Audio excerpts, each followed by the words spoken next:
Hello everyone, welcome to my YouTube channel smart study. આજે આપણે આ વિડીયોમાં તમે તમારી સંસ્થાના નામના ડોમેન નેમવાળા ઈમેલ એડ્રેસને તમારા જીમેલ એકાઉન્ટ સાથે કન્ફિગર કેવી રીતે કરવું તે સ્ટેપ બાય સ્ટેપ સમજીશું।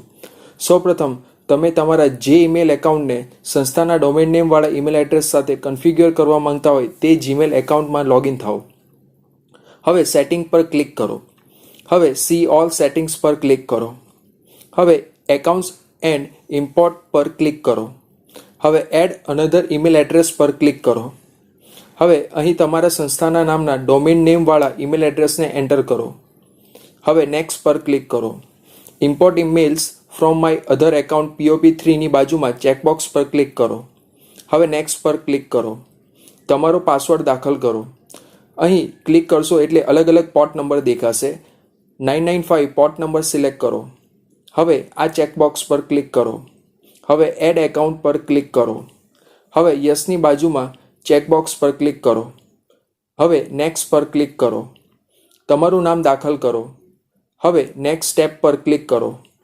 અહીં ક્લિક કરશો એટલે અલગ અલગ પોર્ટ નંબર દેખાશે। 465 પોર્ટ નંબર સિલેક્ટ કરો। તમારા સંસ્થાના નામના ડોમેન નેમવાળા ઈમેલ એડ્રેસ અને પાસવર્ડને અહીં દાખલ કરો। હવે એડ એકાઉન્ટ પર ક્લિક કરો। હવે તમારા સંસ્થાના નામના ડોમેન નેમવાળા ઈમેલ એડ્રેસ પર એક મેલ આવશે જેમાં કન્ફર્મેશન કોડ હશે। સૌપ્રથમ આ વિન્ડોને ક્લોઝ કરો।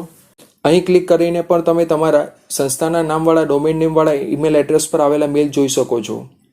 હવે આ મેલને ઓપન કરો। આ કન્ફર્મેશન કોડને કોપી કરી લો। હવે આ લિંક ઉપર ક્લિક કરો।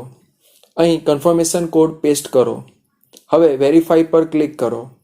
કન્ફર્મ પર ક્લિક કરો। કન્ફર્મેશન સક્સેસ મેસેજ આવી જશે। હવે અહીં ક્લિક કરો। હવે ફરી પાછું સેટિંગ પર ક્લિક કરો। હવે સી ઓલ સેટિંગ્સ પર ક્લિક કરો। હવે એકાઉન્ટ્સ એન્ડ ઇમ્પોર્ટ પર ક્લિક કરો। હવે તમારી સંસ્થાના નામના ડોમેન નેમવાળા ઈમેલ એડ્રેસની બાજુમાં લખેલ મેક ડિફોલ્ટ પર ક્લિક કરો। હવે કમ્પોઝ પર ક્લિક કરો। હવે અહીં ક્લિક કરો। હવે જ્યારે તમારે સંસ્થાના ડોમેન નેમવાળા ઈમેલ એડ્રેસથી મેલ કરવો હોય તો ફક્ત આ વિકલ્પ પસંદ કરવાનો રહેશે। આ સિવાય જો તમને કોઈ પ્રશ્ન હોય તો નીચે કમેન્ટ બોક્સમાં લખીને મને પૂછી શકો છો। જય હિન્દ, વંદે માતરમ।